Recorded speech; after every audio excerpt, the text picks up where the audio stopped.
Tough lockdowns were enforced rapidly over Miami Beach and Fort Lauderdale, shutting down businesses and discouraging tourists. Miami-Dade County followed with its own restrictions, directed at restaurants.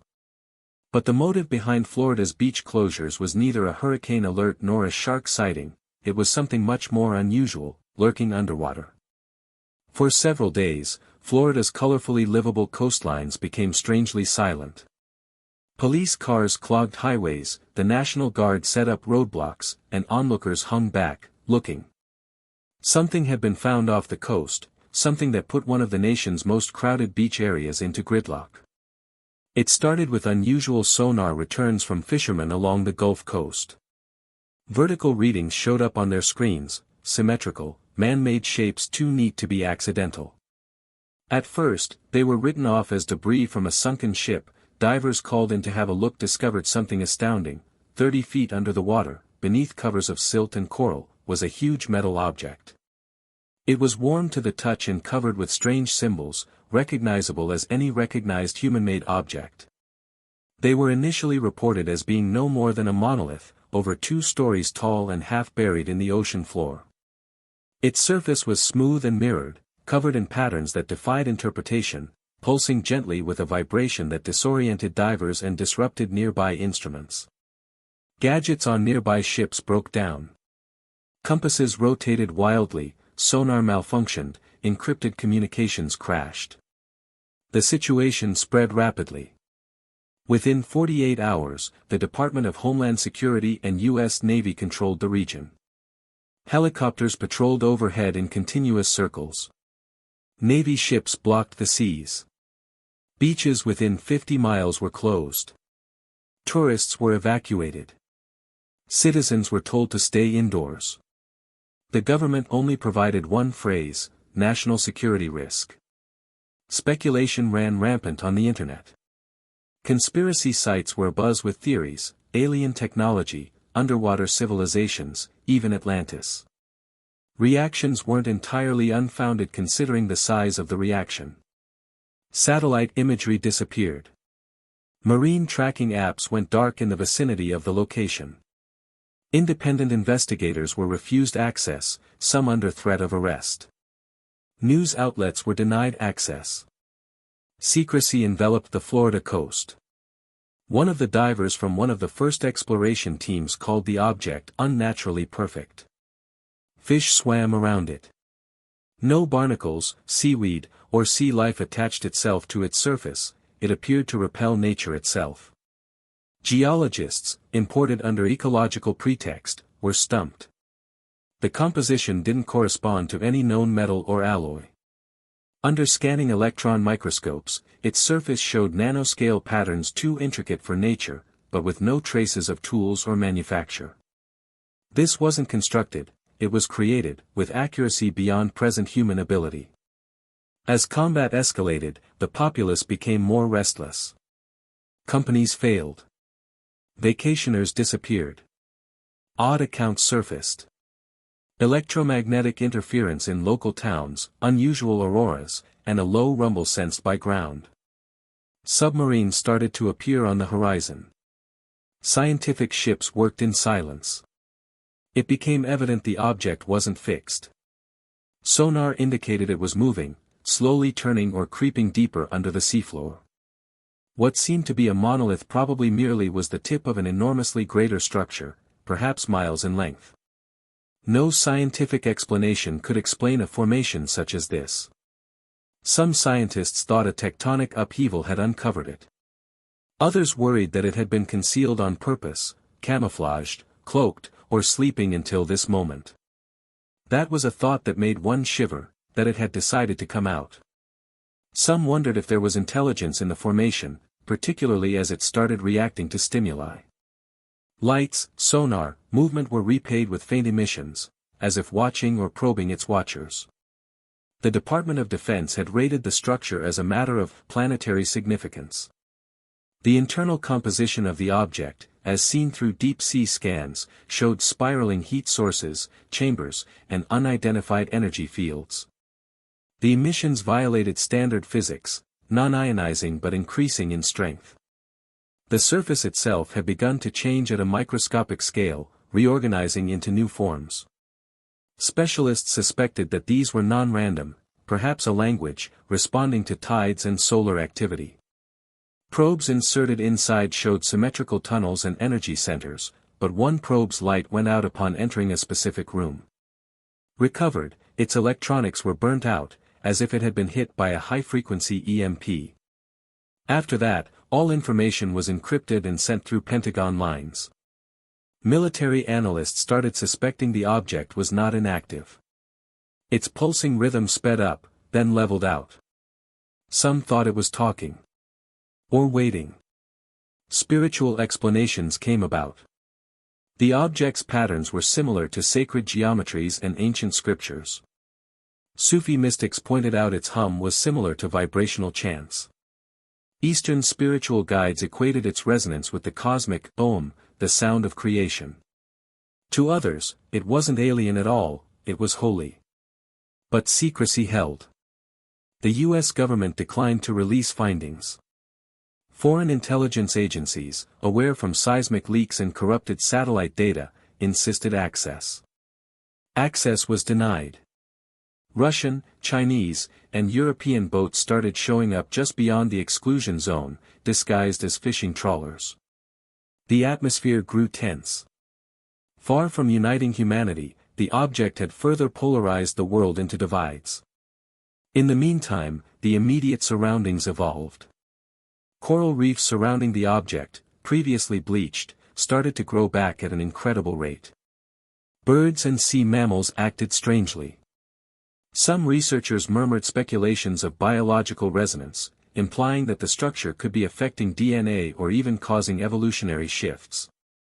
If so, this wasn't merely a discovery of technology, it was a machine of change. Behind the closed doors, arguments erupted. Some urged endless quarantine. Others demanded complete assimilation. The subject may hold the key to disease, thinking, even the fate of the species. But it could also be a menace unlike any other. A trap. A test. Or a signal. Seismic equipment now picks up rhythmic pulses from under the monolith, too accurate to be natural. Some think it's not an isolated structure, but a node in a greater system buried deep inside the earth. The monolith could be a sensor, a messenger, or a gate. And so the beaches stay shut. The waves still creep quietly along a coast under surveillance. Below them, something old, wise, and inexplicable lies in wait. Not sleeping. Not stirring. Just aware. Others insist that we need to allow the object to lead us, reform us, bring on a new era of human evolution. One of the more disturbing plans involves utilizing its emissions to construct a new kind of artificial intelligence, one derived not from human consciousness, but patterned after the object's own unguessed form of intellect. This project, known as Echoore, is currently hotly debated in deep classified research facilities in Arizona and Virginia. Meanwhile, its subtle influence is being felt in ways that defy conventional measurement. Residents near the exclusion zone have begun reporting vivid, synchronized dreams, visions of impossible structures, crushing depths, and disembodied voices speaking in incomprehensible languages they nonetheless intuitively understand. Psychiatrists call it mass suggestion. Neurologists, however, are alarmed. Functional MRIs of the afflicted indicate neural activity never before seen, synchronized bursts between hemispheres, as if their brains were being entrained by some common, inaudible signal.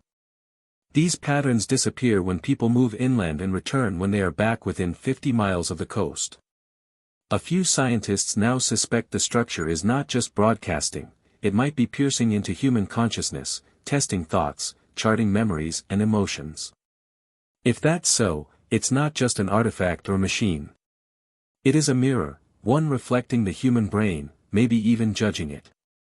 The implications go far beyond science, politics, or religion. If its mere existence has the ability to redefine cognition, biology, and even the environment, then old myths about divine artifacts, vanished temples, and lost knowledge may not be myth, but accounts of past encounters. Scholars and analysts are now combing through ancient books, oral traditions, and archaeological irregularities, wondering, has this occurred before?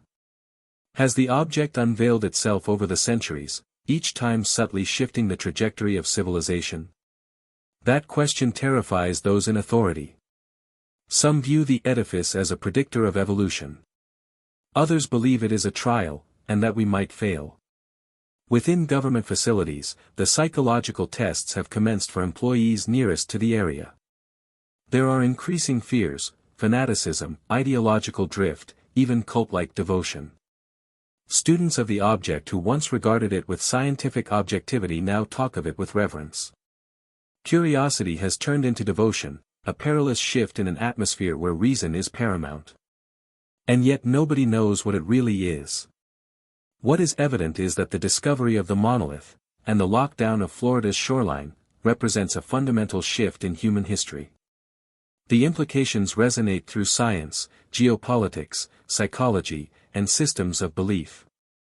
The world's most dominant leaders are now confronting the formerly unthinkable. The wall between reality and myth, the natural and the constructed, has cracked. We could stand at the edge of something we're not yet ready to comprehend, something that has already formed us in ways we've not yet realized. For the time being, the object remains inert under the ocean. The shores are closed. But the quiet is false.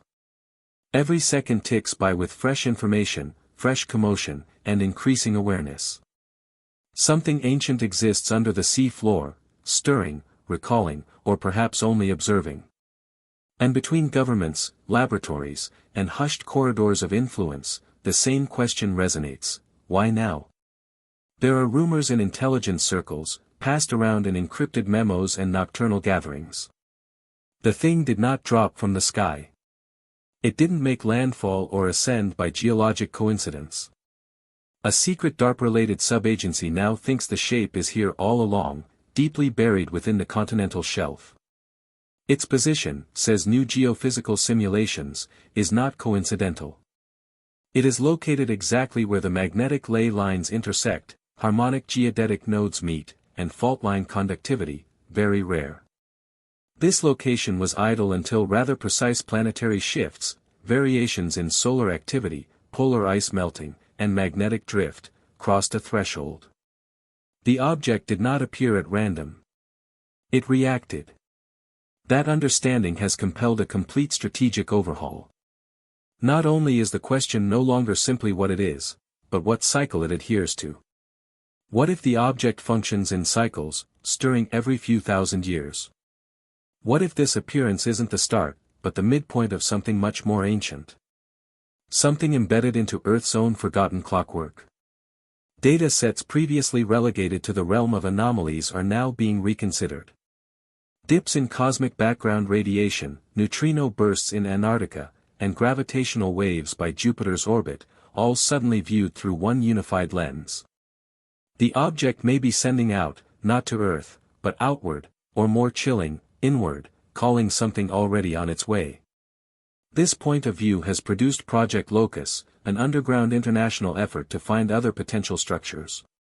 Sweeps of satellites have already located a number of anomalies: radar-shielded regions in deep ocean trenches, thermal shadows in isolated deserts, and sensor blackouts in deserted mountain ranges. The implication is haunting: the Florida monolith might not be alone. And others could be stirring. On board the reconfigured aircraft carrier hovering over the location, some of the globe's most powerful quantum computers operate 24/7 simulations. Their mission: to simulate the behavior of the object, try to decipher its potential messages, and forecast long-term consequences. One breathtaking hypothesis has been generated from thousands of simulations: the object could employ quantum memory. If so, it could already have passed through humanity, recording, learning, adapting in silence. Not science fiction. Strategic potential. And if it has been observing, then it has probably judged. The question now is no longer one of wonder but of aftermath. If the object can judge, what does it do next? And are we included? In order to keep quiet, intelligence agencies have conducted fierce psychological warfare. Misinformation campaigns saturate the public domain, volcanic eruptions, chemical leaks, and normal naval exercises. The tactic is no longer one of denial,